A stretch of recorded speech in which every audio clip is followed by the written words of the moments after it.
If you are a product manager, this guy scratching his head may be you. You've been set a goal, or you have a goal in mind, but you have absolutely no idea how to get there. Maybe that's building a product, maybe that's validating a business idea. Well, the brutal honesty is that 50 to 70% of product ideas do not work. Therefore, if we use the golf analogy, which is why I've designed that little flag up there, simply hitting it and hoping for a hole in one, putting one feature out and hoping to hit whatever your goal or KPI may be is incredibly unrealistic and will not help you get there. How do we build great products? How do we hit our product goals? Well, obviously we need a framework to make that happen.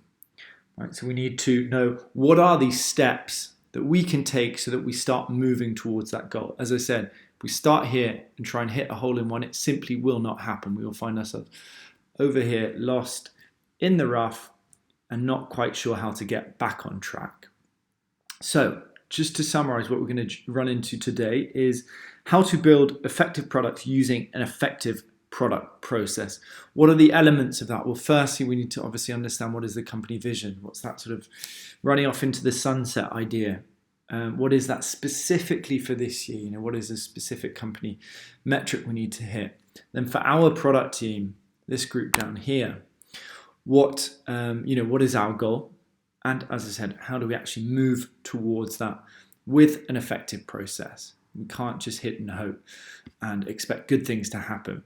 So what are the elements of product process? Well, firstly, clearly we need a goal. We need to understand what are we trying to achieve and what is a specific metric for us there. If we are launching a business, is it simply validating a concept with a metric of sign-up conversion? If we've just launched our first product, is it retention? Get users to actually use the product with a metric of day one, week one, month one retention.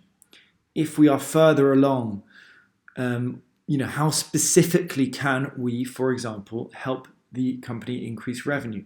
With our specific product, how do we believe we can boost revenue with a specific metric of revenue created by that change? Clearly. To get there, as I said, we can't just hit and hope. We need to firstly identify what is that first step we should take. Right? How do we get from here confused to that first step? And when we get to the first step, we hope that then we discover step 2, step 3, step 4, etc., as we move towards our goal. Notice these are not linear. As with golf, you're going to go left and right, get lost, get off track. It is not going to be a straight line. You will discover and learn along the way. So before we jump into that framework and how you can actually apply that within your business, there are 2 types of activities with a good product process. Right? There is research, understanding.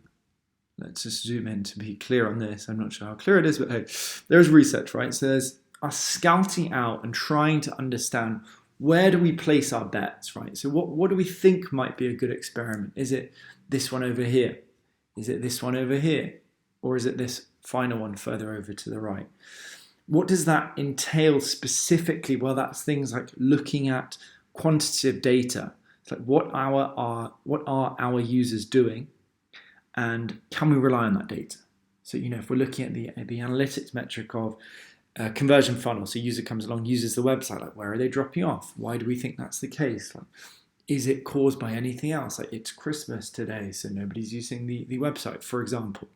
Secondly, it's qualitative data, so answering why that may be happening. If, for example, we see a big drop-off in onboarding, are we speaking to users? Are we running user tests? Are we just having simple, conversations with our users to just constantly be understanding them better as people and as people trying to solve a specific problem?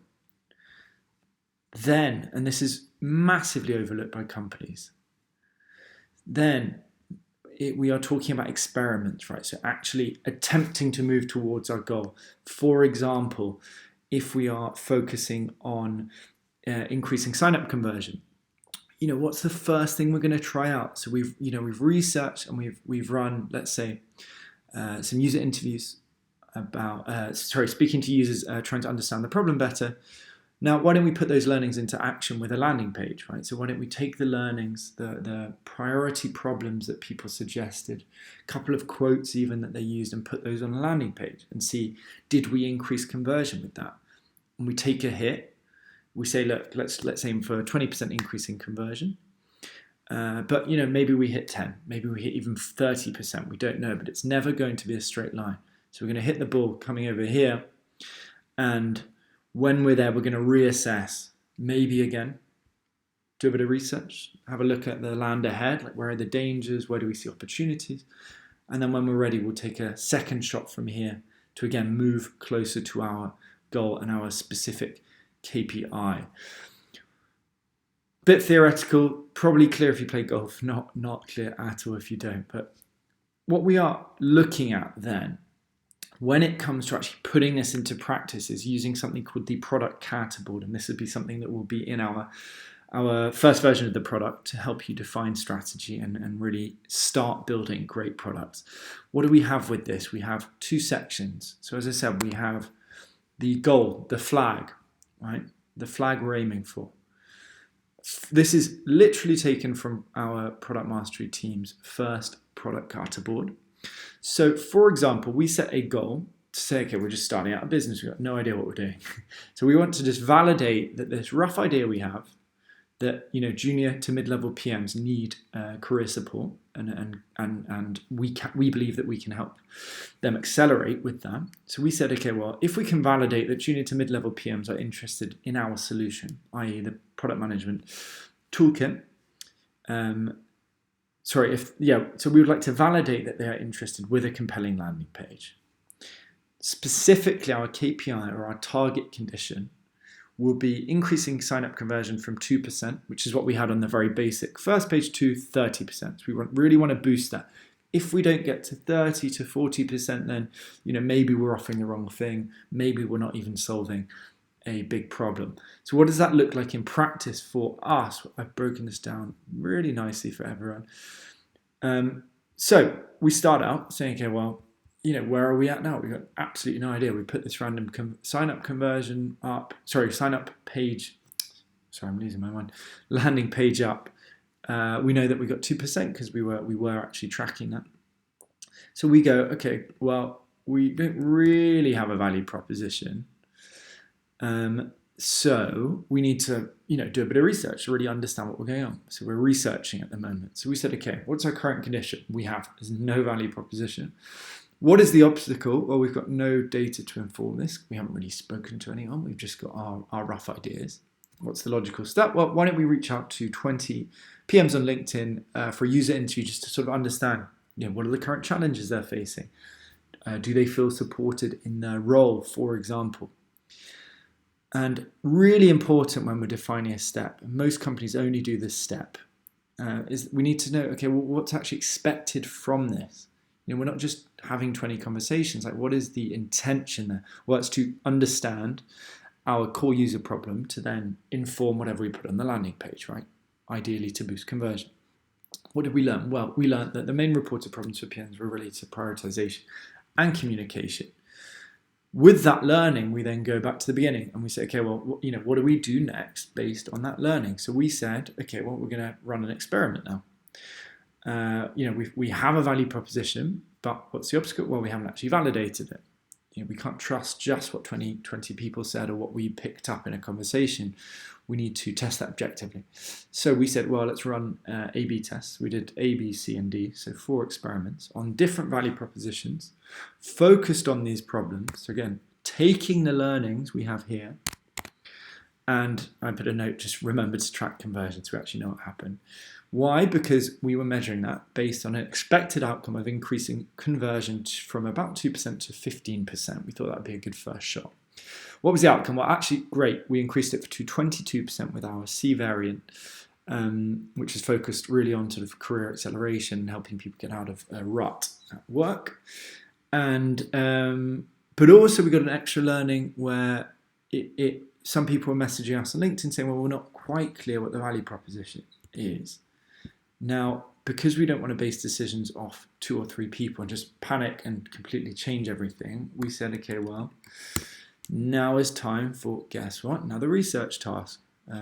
So we said, okay, well, value proposition may not be clear, but obviously, again, we don't want to rush into anything. So, well, what's the obstacle? We don't have enough feedback to understand what specifically might be unclear. What was the next step? We ran 5 user tests with the current landing page.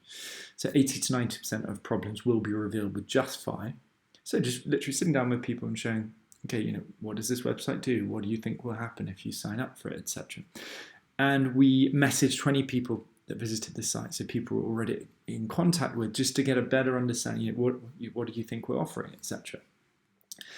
With the objective, as I said, of being able to then identify what, if anything, was unclear about the value proposition. What was the outcome? Well, people thought we're a course or a sort of an end-to-end product management solution, slightly different, slightly new concept. So, well, guess what? What do we do now with that? We use that learning and put it into an experiment. So we say, okay, well, our solution section is unclear on the landing page currently. The obstacle, well, it's not clear to users how our sort of 3-step process works, right? So we're banking on, we don't believe that courses themselves work, and we think, well, from feedback, PMs tend to be thrown in and just learn on the go. So we're trying to take the theory of a course, but also give you a toolkit to apply things like product strategy, vision, how to prioritize effectively, how to run a great roadmap. Not just give you the theory, but actually tools to put these ideas into practice. So what was the step? Same as number 2, right? A/B test different solutions. So, what is clear to people? If we show clear 1, 2, 3 steps, is that clearer than just showing, focusing on 3 different sections based on, the offering that's got people interested, like increased salary, remote work, more autonomy. So these types of ideas. And again, we ran 3 or 4, I think, with this one. And luckily we increased, well, not luckily because we used the framework, we increased our sign-up conversion to 30%. Sorry, our goal was to increase to 30%. We actually got it to 34%. How long did this all take? 2 of us working on this specific product kata took about 6 working days. Look what the outcome was, 2% to 30%, because we were deliberate and intentional. We researched because we know that was a good investment in our time, because otherwise we had no idea what we were doing. We then validated our ideas. With the learnings, we then looked ahead, did research, again, experimented and hit that goal really, really quickly. So again, returning here, far too many product managers are currently in this state where they're stuck here. Either they have no idea how to move towards their goals strategically, right, step by step, or alternatively, they are, their backlog is filled either by their CEO, their boss, or just themselves panicking and being overworked. They fill their backlog and they're just basically sitting at the tee here, taking pot shots and hoping that one of them goes in. Again, we're dealing with a golf course. We're not dealing with mini football, table football. That shot is not going to go in. We need to be taking very deliberate steps to move towards that goal. How do we do that? We do that with the product kata, and we do that with research tasks and with experiments. We are measuring the outcome, and we are measuring that each step we are taking is in fact helping us increase our key metric. Anyway, I hope that helped. I hope the analogy helped as well. Any questions, please comment and I will get back to every single one of them. Thank you for taking the time. Don't know how long that took, but sorry for taking 10 minutes of your life. Hope it was helpful. And again, speak to you in the comments.